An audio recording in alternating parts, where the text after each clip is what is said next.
Hi guys, welcome to my new YouTube channel. This will be my first clip on this channel. My name is George Cloronimus and I'm a guitar instructor, musician. I've been playing guitar for many years here, and just wanted to share some songs with you guys that I've played over the years that may be helpful to you. Everything from Motown, R&B, some pop, soul, through to rock and country rock as well. Whole bunch of stuff that I've played over the years, and specific guitar parts that are pertinent to each of the songs. I would try to have them as accurate and correct as per the recording as I can, or if there's any parts that are missing or if there's no guitar in the recordings, then I'll generally try to put on some chords and some parts that I think sort of fit the song. So I wanted just to share that with you. The first song we're going to do is a tune by the Four Tops, who were around in the Motown, in the 60s, sort of Detroit Motown era. And this is a song called Baby, I Need Your Loving. So hope you enjoy, and let's get stuck straight in. You hear that sort of style being played. Obviously that was a very sort of commonly used style. You know, in the 60s particularly, you'd hear that right throughout pop music of across most genres really. It was very much an orchestral rhythm sort of track that the guitar players would lay down. And remembering in the Motown era here, there was, the guys were laying several tracks each day, so that they had to be quick and they had to be very much to the point, and you would often hear the rhythm, particularly in the Motown era, it was very much played on the 2 and the 4. Very simple, but very, really effective kind of a rhythm that you would hear being played. So that's kind of what you're hearing. You're hearing the 2 and the 4 a lot. And you've got to remember, these sort of sessions, there would be 2 guitar players. One would be like a Fender type guitar, single coils, either a Strat, or more often than not, you'd see a Telecaster being played. And the second guitar player, not always, but often you would see them playing like a Gibson, like this type of guitar, being played a Les Paul or an SG or of that nature, where it's got the darker humbucking tone. So you'd have like a difference in sound, I guess, a variety of sounds between the guitars. So it's on the 2 and the 4. And try to keep that as consistent as you can throughout the entire song. The chords being played, they're pretty much on the upstroke. And sometimes stuff was played on the downstroke, but this kind of style and this sound very much is an upstroke, because that's where you get more the attack, of the string. So when you hear like the E flat chord, which is going to be like, B flat. So, but when you hear that chord as an upstroke, you can hear the attack in it. Rather than a downstroke, it's less attack, because you're hearing the lower string first, which kind of takes the brightness and the attack away, whereas the upstroke, you're hearing that first string, the voicing, the note on that first string first. So it's definitely advantageous to play it as an upstroke when you are playing this kind of a rhythm. The next thing to consider, I guess, is the chord voicings themselves, and whatever kind of style that you're playing, with this kind of playing, you want to have, you only have the top 3 strings at the most being played. You don't really want to hear the lower strings, simply because it just takes away from the sound and the effect that you want with this kind of thing. So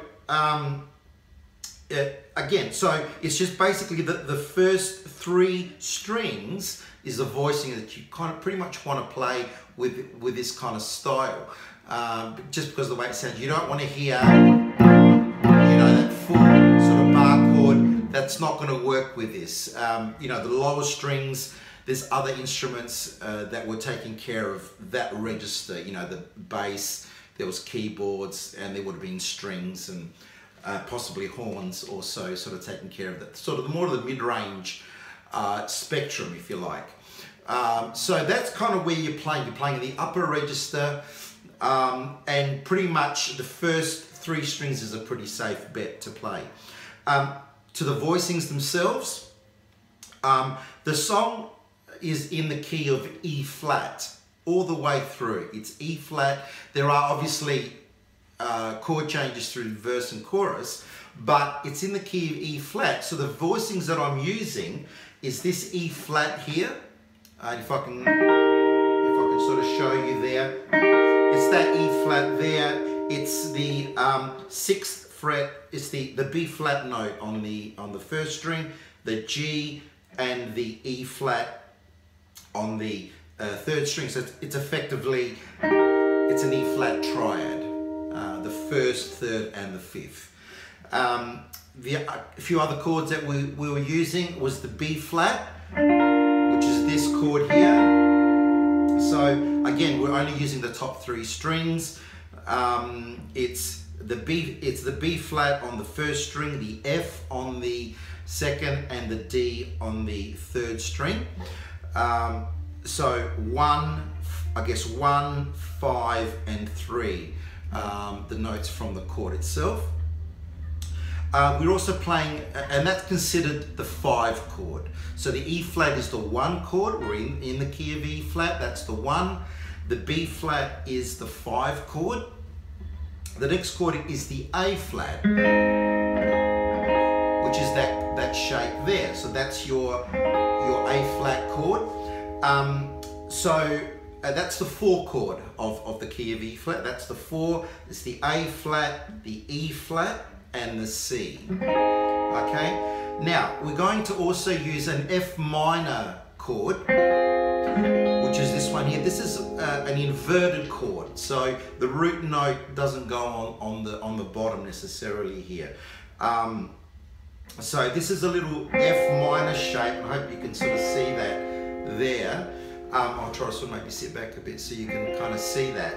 But that's going to be A flat on the 1st string, the F on the 2nd string, the C on the 3rd. So that's your F minor chord. So one thing I wanted just to mention is a lot of the shapes that we play, they're very close. The voicings are very close together. So you don't often hear, for example, like an E flat to an A flat there. You might hear it, but more often than not, it's more sort of the chords that are closer together. They tend to sound more cohesive, I guess. You know, when you're playing these sort of chords. So bear that in mind when you are playing these kinds of these tunes, you know, with this kind of style. You want your chords to be fairly close together in the way they sound. So when you hear like an E flat to a B flat, there's not a great deal of change in the sound. They sound kind of similar, but they are of course different. So you want to sort of maintain that from a musical point of view. You want your chords to sound very sort of close together rather than too distant apart. So we have an F minor there. And I think there's a C minor. There is also the C minor is just going to be that really. So it's the G on the 1st string, the E flat on the 2nd, and the C on the 3rd string. They're sort of most of your chords in the song really. So you've got the 1, the 5, the 4, the A flat. The F minor we didn't mention, but that is actually the 2 chord of the song, the 2nd chord of the key, I beg your pardon. And then you've got the C minor, which is the 6th degree of the key of E flat, the C minor there. Okay? There's a little change, particularly at the beginning of the song, where it goes do-do-do-do, do-do-do-do,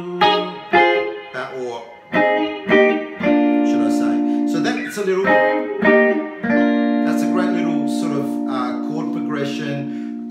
It's using, I guess that's part of the F minor chord there on F minor. Yeah, it's really, there's the F there. It's kind of like an F minor 7, I guess you would say.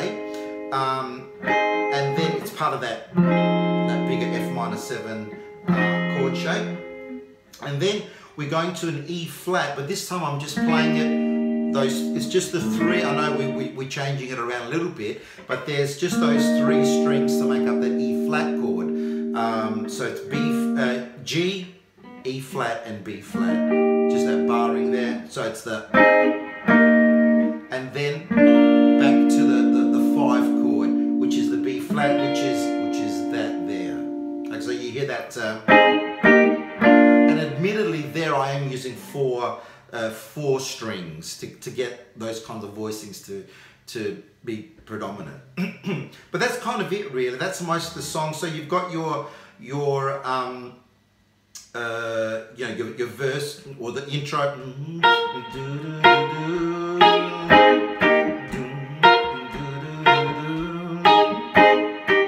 Okay, so you've got that, and then when it comes into the verse, you've actually got an E flat major 7 chord. Now you can play that as an E flat major 7 or just a straight E flat. I'm using major 7 because I can hear there's a string line in the song which hits the D, which implies the major 7 of E flat. So that's why I'm putting that in. So you hear that where it goes, baby, I need.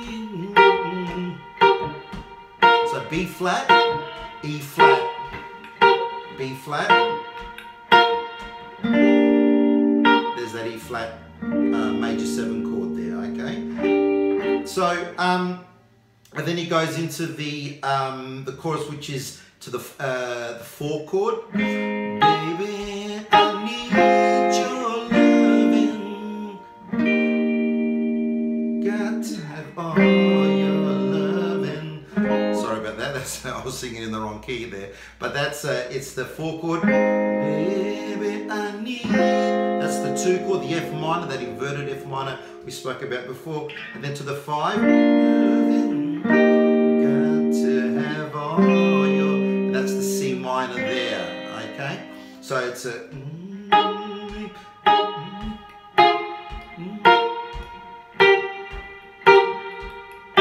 loving, baby, I need your loving, got to have all your loving. There's that verse again. Okay, so that's kind of most of the song, guys. It's pretty basic, but I hope that helps you out with that song. It's all rhythm and it's all chords, as we were saying before. There's no lead or any sort of solo guitar parts, and it's all rhythm, and it's a great style to learn, particularly if you're playing in groups and you are covering some of the Motown sort of tunes, the soul tunes. A lot of it is really that kind of thing, and if you can really nail that kind of rhythm and the sound. I mean, I'm using a Gibson, my Les Paul on this one. I think it's just got a nicer, darker tone for this kind of thing, but you can definitely use a Telecaster, like the in-between sound in the Telecaster works well. I would definitely steer away from using your back pickup, whether it's a Gibson or Fender type guitars. I'd stay away from using the back pickup because it's just going to be too bright, there's just going to be too much top end. It's too snappy for what you want. Like I'm using just an in-between sound here on my Les Paul, and I would do the same if I'm using a Telecaster with this kind of thing. So I hope you enjoy that video, guys, and please subscribe to my channel. This is the first video, as I said at the beginning, that I'm doing. So, and I'm going to do a few more of these kind of tunes. I'm going to start with Motown. That's a very sort of solid sort of genre for me. I've been doing that for a long time, and I'm quite comfortable and familiar with it. So I want to in the future cover some more Motown tunes. popular stuff that you'll come across and play, and hopefully we can get it right. So thanks for listening and watching, and please subscribe to my channel. There'll be a link on the bottom to subscribe, and hit the bell notification for when new videos come up. You'll get those, and happy playing, and thanks for tuning in again, and we'll catch you next time. See you guys.